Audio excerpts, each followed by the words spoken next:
Less than 2 months until the U.S. presidential election. How are the two nominees shaping up? How will they appeal to voters on this last stretch of the campaign trail?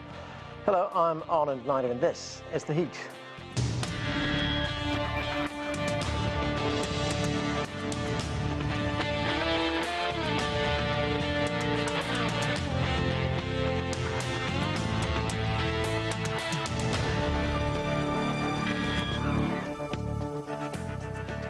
U.S. Vice President Kamala Harris and former U.S. President Donald Trump are out campaigning this week, continuing their campaigns. Both presidential nominees have been pushing their economic plans in a last effort before next week's presidential debate.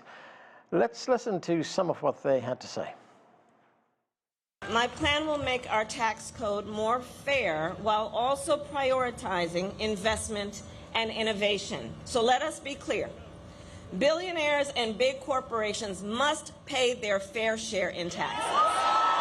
My plan will rapidly defeat inflation, quickly bring down prices, and reignite explosive economic growth. So, how important will the economy be for U.S. voters come November? To discuss this and the other issues, let's bring in our guests. Joining us from Miami, Jadan Horyn is a political analyst. From New York, Maté is the host of Pushback with Maté on the Grayzone. Here in Washington, D.C., Rina Shah is a political analyst and commentator. And in Maryland, Joseph Williams is a former senior editor at U.S. News and World Report. Welcome to all of you. Joseph Williams, as I said, less than 2 months to the U.S. presidential election. Kamala Harris, the Democratic nominee, has laid out her economic plan. And if you look at it very briefly, these are the headlines: expanding tax incentives for small businesses, getting big corporations and the wealthy, as we just heard, to pay their fair share of taxes, making homes more affordable, raising the child tax credit, and stopping what she calls grocery shop price gouging. How realistic is this plan? Fairly realistic, but because we don't know a lot about what's in it. We don't know exactly what the details are. I mean, we have big, broad strokes. We have things in there that are very popular with the public. We don't know whether or not she's going to be able to do this at all, because she may end up with a divided Congress. And that could be the death knell for a lot of these big platitudes that she's talking about. Now, cracking down price gouging, that's very popular. Everybody is in favor of that. Who can stand against that? But making corporations do that is going to be a really tricky ask. How are you going to enforce that? Are you going to be able to do that through mere coercion? Are there going to be price controls? Nobody really knows. The second aspect of her big plan is to rewrite the tax code, make millionaires and billionaires pay their fair share. I mean, that was straight out of the Bernie Sanders playbook. That one also is going to be a bit of a heavy lift, depending on what kind of Congress she gets. But all in all, I think people will be paying attention to the economy. I think that's going to be issue number one for everybody, because people are still grumpy about how much it costs to check out of the grocery store. So I think she has to give people something. But realistic, it's really hard to tell at this distance, mainly because there's not a lot of specifics there, and we don't know what kind of political landscape she'll be working with. Jadan Horyn, Donald Trump, the Republican nominee, he's promising lower taxes, lower interest rates, cutting red tape, and further reducing corporate taxes. We have heard this before. Is he going to face the same challenges with a divided Congress if he does win this election?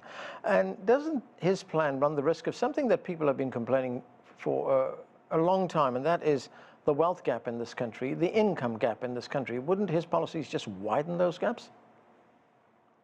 Well, let's address each of these items independently and then kind of put together.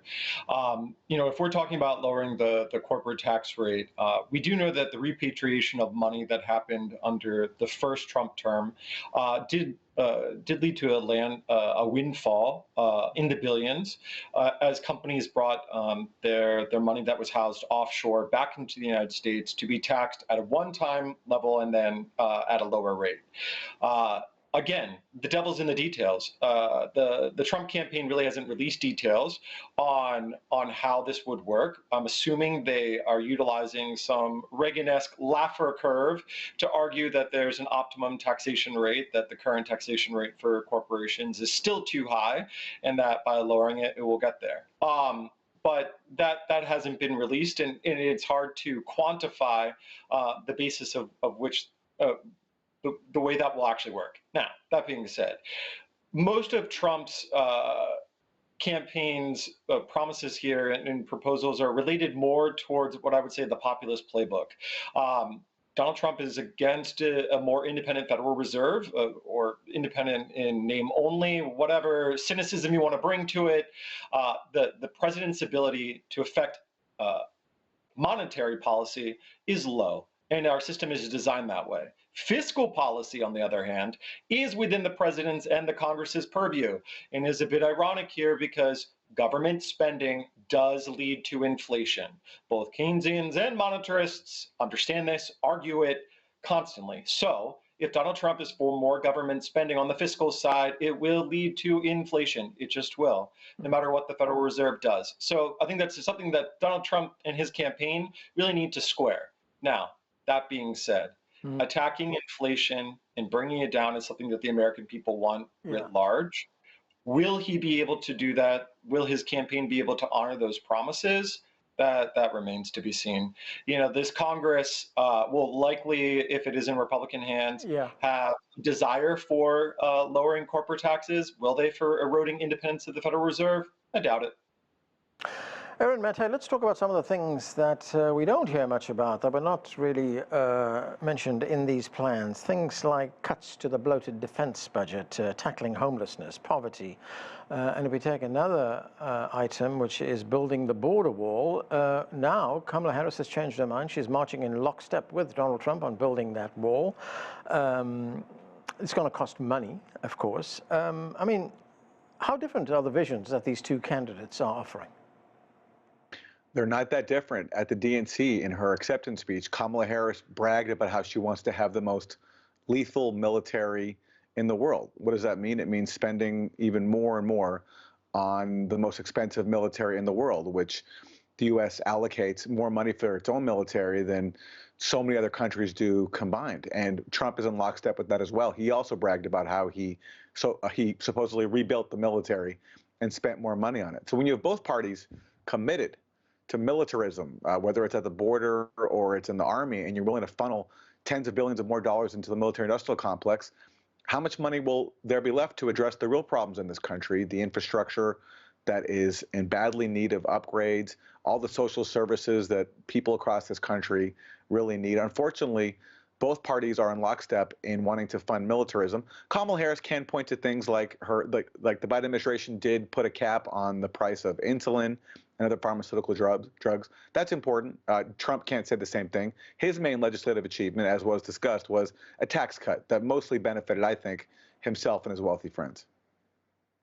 Rina, if it is going to be economic policies that decide the outcome of this election, I mean, sometimes they refer to that as pocketbook issues, and we've heard very often that these are the issues on which people will vote. These are the issues, especially those who can be persuaded either way. Who, in your view, rather presents a more attractive plan?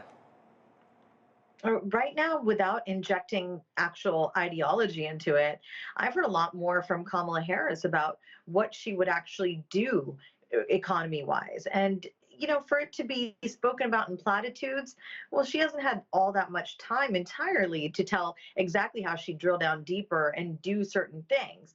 But the reason why I believe you hear Trump being a little bit more quiet on exactly how he'd spur the economy or do something different than Bidenomics is because he would have to enact some of the same inflationary policies that Biden and Harris had to. And so what we really need here is a deep recognition of how our economy functions after the pandemic. And so here we are 4 years after COVID-19 hit our shores. And in essence, what Americans are really looking for in their next leader is a sense of understanding and direction about what this country is currently still going through and what it could be. Because that's what I think this election is really about at the end of the day. I mean, look, I'm not an economist here. I'm just an average American taxpayer, but one that has studied political science and understands that from a strategic standpoint, these campaigns really cannot get into specifics, and certainly not at this point in September. So people are going to have to rely on their feeling of who is going to take the country in the direction they believe would be better for their family. And with these kitchen table issues, look, we're seeing the intersection of the economy with crime and public safety, immigration. The issues of the southern border are hitting states that are nowhere near the southern border. And so what I really am aiming to say here is that this is a chance in which the candidates have to essentially walk a tightrope, a chance in which they can do something well one day and then maybe have a deficiency on an issue, again, such as the economy, on another day, but make up for it in how they're leaving these voters feeling. Right, talking about feeling, I mean, let me pick you up on that one point you made there, Rina, and that is Americans are looking for a sense of direction. I mean, who offers that in a better way, Donald Trump or Kamala Harris? I mean, who's coming across to the American voters as someone in charge, someone able to take the country in a different direction? I think it depends on who you ask. You know, I think there are layers here of not just sexism, but racism. And we have to be honest about that. You know, there are a lot of people who are not ready to look at Kamala Harris as confident because she is a woman. But also, they are also layering certain things on top of that. The fact that perhaps she has introduced herself as Black many times, right? And this is something that Trump tried to pick up on and say, well, I always thought she was Black. She's a biracial American. Look, I mean, the country is changing. The face of it's changing. In fact, Gen Z is the last sort of demographic of our country that is going to be majority white. This is an unfortunate moment in which we still see a lot of emotion injected into the race here. It's, again, about who you think is more competent, who's going to be more strong, projecting that strength. And in some ways, people do see Trump as being able to hold our allies as well as our adversaries' feet to the fire, and they don't believe that perhaps she's able to do that. And I don't know if that's something that you can overcome in such a short period of time. Again, her campaign is continuing to talk about this reintroduction she's doing of herself to the public. But people do have their minds made up about who makes them feel like they've got a steadier hand at the wheel. Right. Joseph Williams, let's look at the latest polls right now.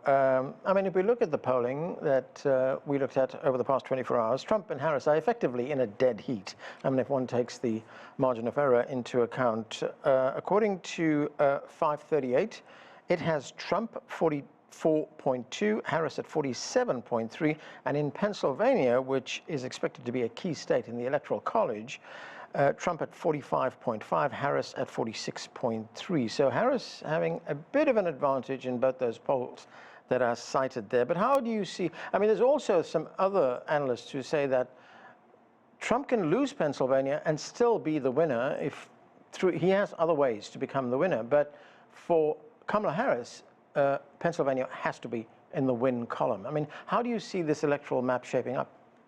Well, I think you've put your finger on it. Pennsylvania is the key. And whoever comes out ahead there has not only the electoral advantage, but the clearer path to 270. And I think, you know, what you and Rina are both talking about is accurate, and both fundamentally what we're talking about here is the fact that this has been a compressed campaign. Usually in the United States, it's 2-3 years. We were on that glide path with President Biden in the nominee seat. But you look overseas in Europe, those races are a lot, this is looking a lot more like a race that would happen in, say, France or Germany than it does in the United States. And that portends particular advantages to both candidates. To Trump, he's the mainstay. He's been there. People are familiar with him. Harris, the fresh face that people are eager to project their hopes and dreams and their images of what a leader looks like. And I think that's going to drive a lot of the electorate. The polls are going to go up. They're going to go down. It's one thing that's been very consistent is that she has gained momentum against Trump. And who knows if that's going to continue after the debate. So I think that's probably going to be the next biggest turning point is what happens on that stage in about 3 or 4 days, whether or not Trump falls apart, whether or not Harris can project that strength that Rina is talking about, whether or not Trump can be articulate in a vision. I think if any of those things happen, the polls might move in a significant way. Other than that, I think we're going to be in dead Heatsville all the way up until Election Day. Okay, I want to talk about that upcoming debate in a moment, but Jadan, Horyn, just continuing to look at the polls, yeah, Harris is seeing a surge in the polls among black voters, among Hispanic voters. Trump, however, is favored by two demographic groups, and here's a political consultant, Hank Shankov, who's talking about those two groups. Let's listen. Trump is leading among white voters and men because of the reason why Trump came to exist in the first place. The American men are paranoid and concerned about the changing economic system, about the jobs that they can't fill, that they don't know how to fill. Technology is a threat. And frankly, the fact that the United States, for the first time in its history, more than 50% of the people who live here cannot identify as Europeans going back in their family history. So we heard that Trump is being favored by those two demographic groups, whites and men. But I'm wondering how relevant are these breakdowns in terms of race or ethnicity? Because, I mean, there are black voters, Hispanic voters, white voters, male voters, female voters in every state. Yeah, I mean, we slice and dice the electorate in order to understand where the paths to victory are.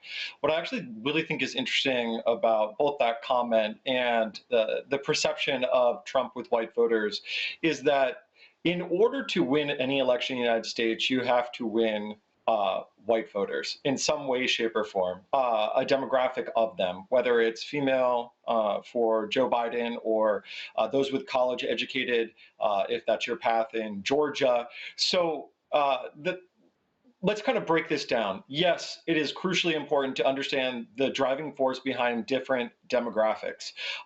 That is a particular negative take by someone who is much older. I would argue that young men, regardless of race, are concerned about jobs. And I would argue that so are young women.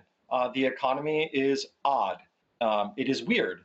It is difficult to have job mobility, and yet there is high employment. So there is a concern. That being said, in a state like Georgia, we have Trump currently leading with college-educated whites and non-college educated whites.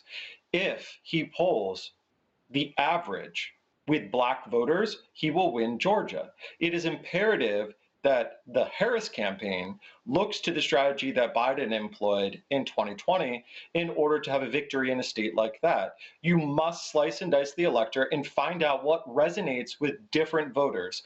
Just because someone is a particular race doesn't mean that race is monolithic across its values, across its religion, across its education, etc. So taking a broad sweep like that for any campaign to do that would be to its detriment. Rina, I want to look broadly at the election process right now, especially for our foreign viewers. The New York Times reported that in half of the so-called down-ballot races, these are races which will take place on Election Day, in addition to, the presidential election. So in half of those so-called down-ballot races, a candidate runs unopposed, and the Times report says that the biggest number of no-shows are Democrats. Why is this the case? I mean, aren't elections supposed to be about choice rather than people just taking the job? You know, we just have to look back to 2016 to really draw a direct line to why we are where we are today. You know, there was a lot of backlash against Hillary Clinton. Yes, the popular vote was hers, but when you look at the Electoral College, obviously he was able to lock it up, Trump. People really give the Electoral College a bad rap. I'm not somebody who's for abolishing it, but let me just say this. It was liberals, by and large, the white liberals, that really denied Hillary Clinton the White House. And so the risk that the Harris campaign has again this time, that I think they were trying to mitigate by naming walls, was that same thing, is that white liberals could just not turn out. They could stay home. There's a lot of apathy among them. Harris may not appeal to them. This is what we're up against, the two bad choices thing, the sort of having to pick the lesser of two evils. And as joyful and as hope-filled as the Harris-Walz campaign is trying to project it is in these past few weeks, they still know in the back of their minds that's a challenge for them. This election is not going to be won on the margins with Black people and people of color. It's going to be determined by white liberals in certain key parts of the country. And so a recognition of that entails understanding how our system has really been rigged to get us to this duopoly that gives us these poor choices. I mean, there's just no reason Trump should be the Republican Party's nominee at this point, except for, I mean, we had a phenomenal stage. We saw a phenomenal stage of very qualified, credible candidates for the Republican nomination this past fall. But we are where we are because in a primary, your most extreme people show up. And so the system needs a few things to happen for it to get better. And younger Americans like me, I mean, look, at some point, 40 was considered, you know, midlife and a point at which people would have crises, right?